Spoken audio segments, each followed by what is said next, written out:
Om Swastiastu, perkenalkan, saya Niko Mangayu Paramtakumala, di sini sebagai perwakilan dari kelompok 10. Pada kesempatan kali ini, kami dari kelompok 10 akan mempresentasikan materi yang sudah kami dapat. Sebelumnya, izinkan saya memperkenalkan anggota kelompok saya terlebih dahulu. Yang pertama ada saya, Niko Mangayu Paramtakumala, dengan NIM belakang 1056 sebagai penyaji pertama. Yang kedua, Siti Masita dengan NIM belakang 1058 sebagai penyaji kedua. Yang ketiga, Adinda Sela Hafiza dengan NIM belakang 1117 sebagai penyaji ketiga. Dan yang keempat, Nimade Ritayanti dengan NIM belakang 1121 sebagai penyaji keempat. Adapun materi yang akan kami bawakan pada kesempatan kali ini adalah siklus manajemen sumber daya manusia dan penggajian. Materi ini memiliki 4 submateri, yaitu yang pertama pendahuluan, yang kedua siklus informasi, siklus MSDM atau penggajian, yang ketiga aktivitas siklus penggajian, dan yang keempat opsi outsourcing, biro jasa penggajian, dan organisasi pengusaha profesional. Nah, untuk materi yang pertama akan dijelaskan oleh saya sendiri, yaitu pengertian siklus sumber daya manusia MSDM atau penggajian. Siklus sumber daya manusia MSDM atau penggajian merupakan serangkaian aktivitas bisnis dan operasi pengolahan data terkait yang terus-menerus berhubungan dengan mengelola kemampuan pegawai secara efektif. Yang kedua, sistem informasi siklus MSDM atau penggajian. Sistem informasi siklus MSDM atau penggajian adalah aktivitas-aktivitas terkait MSDM, yaitu informasi mengenai perekrutan, pemecatan, pemindahan, pelatihan, dan sebagainya.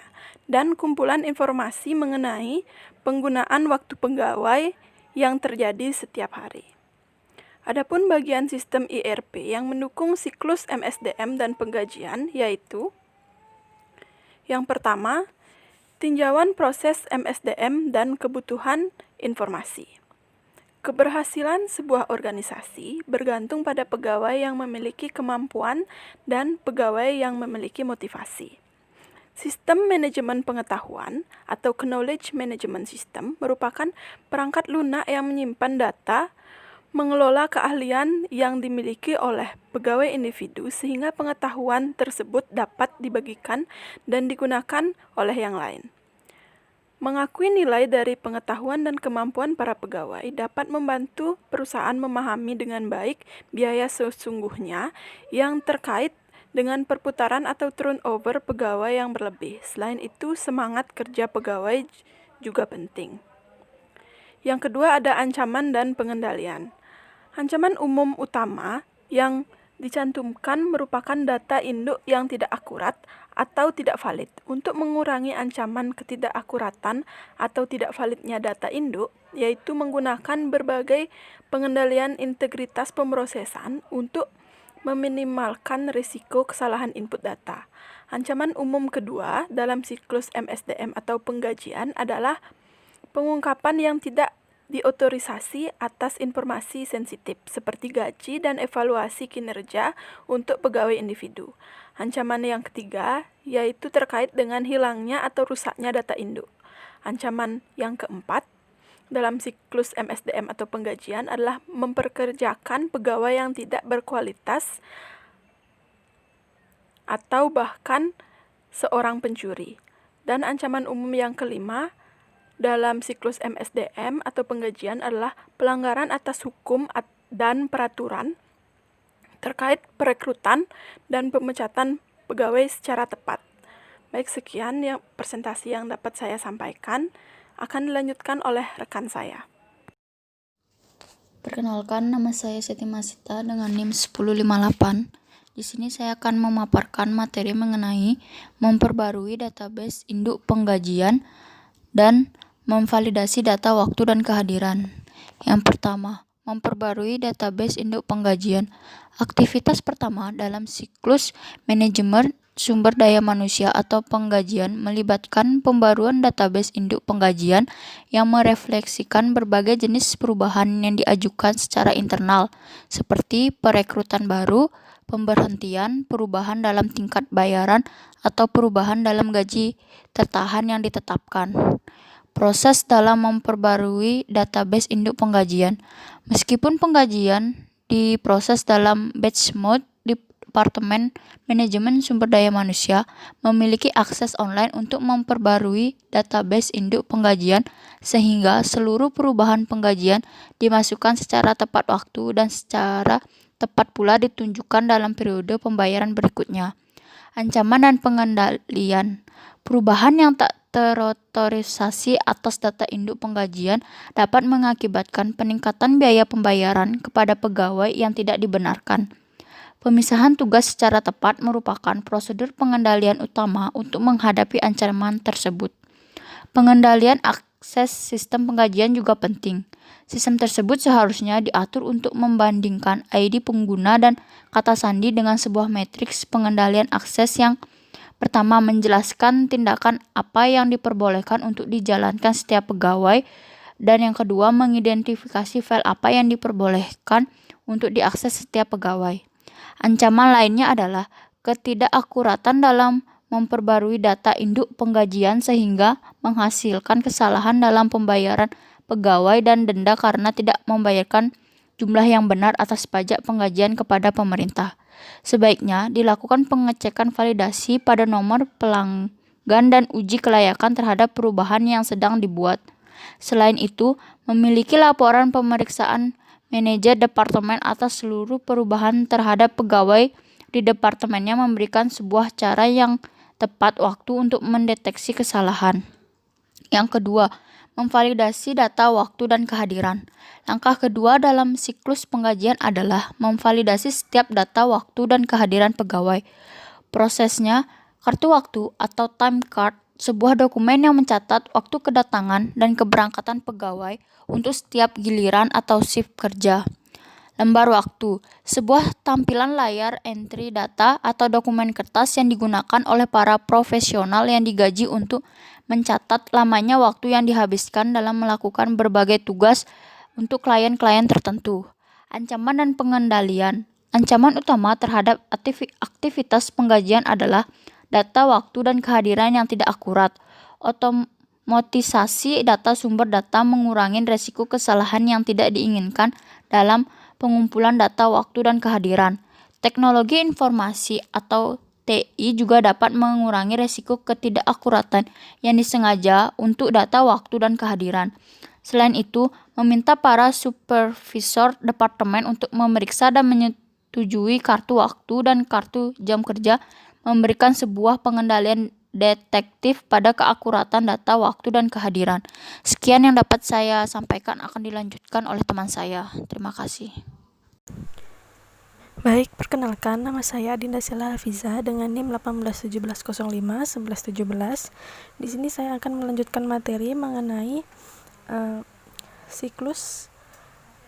aktivitas siklus penggajian, di mana terdapat beberapa langkah dari aktivitas siklus penggajian ini, dan di sini saya akan menjelaskan langkah yang ketiga, yaitu menyiapkan penggajian, di mana terdapat urutan aktivitas untuk proses penggajian adalah ini yang pertama, transaksi penggajian diedit dan transaksi yang divalidasi kemudian disortir berdasarkan nomor pegawai.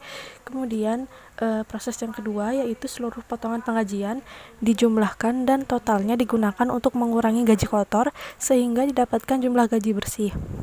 Potongan penggajian dibagi ke dalam dua kategori umum, yaitu potongan pajak gaji dan potongan sukarela, di mana potongan pajak gaji ini meliputi pajak penghasilan negara, negara bagian, dan daerah. Dan untuk potongan sukarela meliputi iuran dana pensiun, premi asuransi jiwa, kesehatan, dan asuransi kecacatan, iuran serikat, dan kontribusi untuk berbagai sumbangan amal. Kemudian proses yang ketiga yaitu daftar penggajian dan potongan dibuat. Daftar penggajian atau register penggajian mencantumkan gaji kotor setiap pegawai, potongan penggajian, dan gaji bersih dalam format multikolom. Daftar ini juga berlaku sebagai dokumentasi pendukung untuk mengotorisasi transfer dana dana ke rekening pengecekan penggajian organisasi. Kemudian proses yang keempat yaitu sistem mencetak cek gaji pegawai. Kemudian selanjutnya untuk ancaman dan pengendalian. Terdapat 3 jenis pengendalian integritas pemrosesan yang dapat mengurangi ancaman kesalahan dalam penggajian. Yakni yang pertama ialah total batch. Sistem manajemen sumber daya manusia atau penggajian yang canggih akan terus menggunakan pemrosesan dengan batch untuk penggajian ini. Kemudian yang kedua, melakukan cross-voting daftar penggajian. Total dari kolom gaji bersih harus sama dengan total gaji kotor dikurangi potongan total. Jika tidak sama, maka sebuah kesalahan terjadi dalam pemrosesan dan perlu segera diselidiki dan serta dikoreksi. Kemudian yang ketiga yaitu akun clearing penggajian, sebuah akun buku besar umum yang digunakan untuk mengecek keakuratan dan kelengkapan pencatatan biaya penggajian dan alokasi selanjutnya terhadap pusat biaya yang sesuai. Kemudian untuk langkah dari aktivitas siklus penggajian yang keempat yaitu mengeluarkan penggajian, di mana terdapat prosesnya, yaitu setelah cek gaji disiapkan, petugas penggajian memeriksa dan menyetujui daftar penggajian. Setelah memeriksa daftar penggajian dan voucher pencairan, kasir kemudian menyiapkan dan menandatangani sebuah cek atau mengajukan sebuah transaksi elektronik fund transfer yang mentransfer dana dari rekening bank penggajian perusahaan. Kemudian untuk ancaman dan pengendaliannya, di sini menerapkan pengendalian pada penggajian terkait pengeluaran kas lainnya dapat mengatasi ancaman tersebut, yaitu diantaranya yang pertama, akses terhadap cek gaji kosong dan terhadap mesin tanda tangan cek harus dibatasi. Kemudian yang kedua, seluruh cek penggajian harus secara urut dinomori sebelumnya dan secara periodik diperhitungkan. Dan yang terakhir, yang ketiga, kasir harus menandatangani seluruh cek penggajian hanya ketika didukung dengan dokumentasi yang layak atau daftar penggajian dan voucher pencairan. Sekian penjelasan dari saya. Terima kasih dan akan dilanjutkan oleh penyaji selanjutnya. Terima kasih atas waktu yang telah diberikan kepada saya. Perkenalkan, nama saya Nima Deri Tayanti dengan NIM belakang 1121. Di sini saya akan melanjutkan presentasi dari teman saya sebelumnya, yaitu mengenai aktivitas dasar yang ada dalam siklus penggajian. Aktivitas terakhir dari siklus penggajian adalah menghitung dan mengeluarkan pajak penghasilan yang dibayarkan oleh pegawai serta potongan pegawai sukarela kepada pemerintah atau entitas yang sesuai. Dalam aktivitas ini, prosesnya dimulai dari para atasan harus membayar pajak Social Security sebagai tambahan terhadap jumlah potongan dari cek gaji pegawai. Selain itu, hukum pemerintah pusat dan negara bagian juga menghendaki para atasan untuk mengkontribusikan persentase tertentu dari setiap gaji kotor pegawai sampai dengan batas tahunan maksimum untuk dana asuransi, kompensasi pengangguran pusat, dan negara bagian. Selain itu, banyak atasan juga menawarkan pegawai mereka untuk membuat rencana manfaat fleksibel, di mana setiap pegawai menerima beberapa perlindungan minimum pada asuransi medis, dana pensiun, dan kontribusi amal. Rencana manfaat fleksibel ini menempatkan peningkatan permintaan pada sistem MSDM penggajian sebuah perusahaan. Ancaman utama dalam aktivitas ini adalah kegagalan untuk memenuhi pembayaran yang diperlukan, pembayaran yang tidak tepat waktu, atau kesalahan dalam pembayaran tersebut. Ancaman ini dapat menimbulkan denda dari petugas pemerintah, dan pegawai juga dapat mengeluh apabila kesalahan tersebut secara negatif mempengaruhi manfaat pensiun atau manfaat lainnya. Untuk materi yang selanjutnya, yaitu opsi outsourcing, yakni Biro Jasa Penggajian dan organisasi pengusaha profesional. Biro Jasa Penggajian adalah sebuah organisasi yang mengelola file induk penggajian untuk tiap kliennya dan menjalankan aktivitas pemrosesan penggajiannya untuk sebuah bayaran. Sementara itu, Organisasi Pengusaha Profesional atau yang disingkat dengan PEO adalah sebuah organisasi yang memproses penggajian dan juga menyediakan jasa manajemen sumber daya manusia seperti desain manfaat pegawai dan administrasi. Biro Jasa Penggajian dan PEO ini biasanya sangat menarik bagi bisnis kecil dan menengah yang dilatar belakangi oleh beberapa alasan seperti yang pertama dapat mengurangi biaya, yang kedua jangkauan manfaat yang lebih luas, dan yang ketiga pembebasan atas sumber daya komputer. Sekian presentasi dari kelompok kami mohon maaf apabila dalam penyampaian presentasi ini ada salah kata, dan saya tutup presentasi ini dengan Paramasanti. Om Santi Santi Santi Om.